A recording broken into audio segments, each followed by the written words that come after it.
jala keenya jala kabajaadhaa nama hedduu takka kabajaa uummata Oromootii fi aartii Oromoo guddina aartii Oromoo hedduu takka maqaa Oroo jedhamu kanaan keenya maqaa jedhamu kanaan hedduu takka jaalala namaaf kan dhufi nama dhiyaatu danda'u waan dandeettii qabuun hedduu nama bira dhaabbatu jaalatu kana waliin irraa argamuu keenyaafuu hedduu takka waan guddaa nama fakkaata. Saniifuu har'a asiin naannoo isaatiif irra deebi'eetiin hedduu takka kabajaa fi dhiifama gaafadhaa.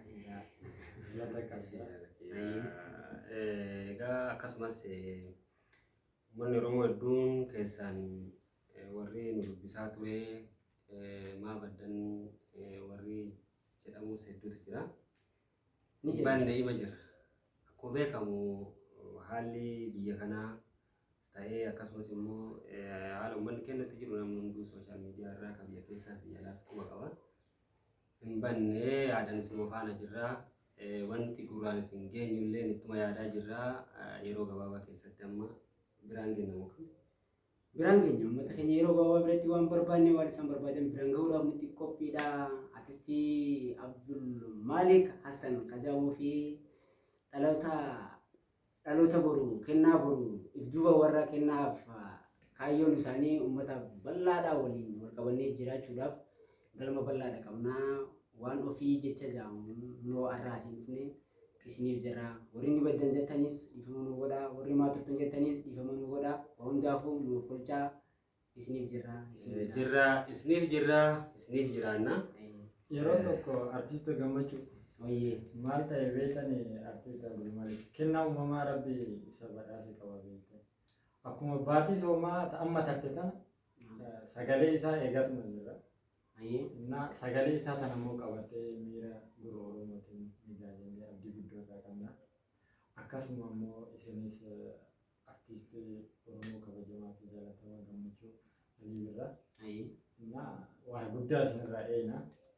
Boru immoo uummanni Oromootiin hunduu jaalatamaa fi kabajamuun qaqalleewwan uummata Oromoo abdii isinirraa qabu sagalee keessan isin eegaadha. Isin eegnaa waan guddaa nuuf qabatanii akkuma uummata Oromootiif duraan waacee hedduu dabarsitanii waa hedduu immoo seenaa hedduu keessa tartanii jirtan. Ammallee immoo waa bareedduu nuuf dalagdan jenneetiin abdii guddaa isinirraa qabna. Isin eegnaa teennee miidhaabannee isin eegnaa isiniin jenna.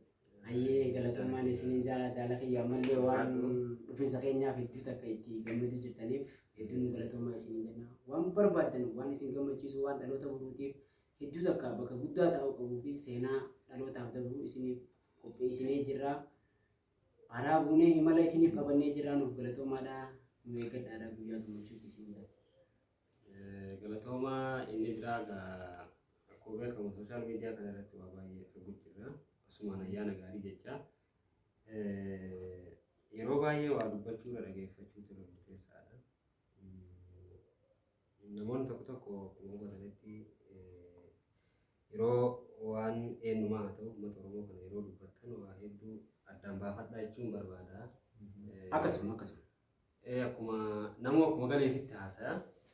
Haa ta'u malee waan uummata Oromoo walitti buusaa fi akkasumas immoo waan uummata keessatti jaallatamoo hin taane dubbachuu irraa haasa'uu irraa of qusadhaa jechuun barbaada. Taphaa miti. Oromummaan kun taphatti hin dhufne taphaas miti. Akkuma beekamu kaleessa jaallan qaqqaalii hedduutu irratti wareegamaas jira. Hanga har'aan tanaatitti biyyi tuni teenye jennee nuti uummanni Oromoodha akkuma kalee jedhame sani waan waliin dhabne qabna malee waan wal dhabnes baay'ee hin qabnu. Harree wal dhiittullee ilkaan walirraa hin cabsitu jedhan. Wal dhiittus ilkaan walirraa hin cabsitu maaliif tokko waan ta'eef irra caalatti maalumaafuu ta'e waan uummata fayyadu yookaan waan uummanni harka qalleeyyii kennu yookaan qotee bulaan kenna uummata fakkeenyaa fi jiruuf jireenya isaanii qofa mirga lubbuun jiraachuu barbaadu.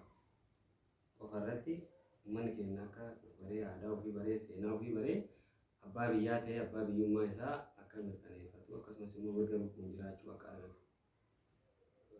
Waa baay'eetu yeroo kana keessatti uummata keenyatti fakkeenyaaf naannolee garaagaraa garaagaraa irratti miidhama uummata keenyaa ni agarra. Uummata kanaaf immoo sagalee ta'uun akkasumas immoo waan uummata fayyadu dubbachuun ala waan uummata walitti buusu yookaan addaan dhiibu.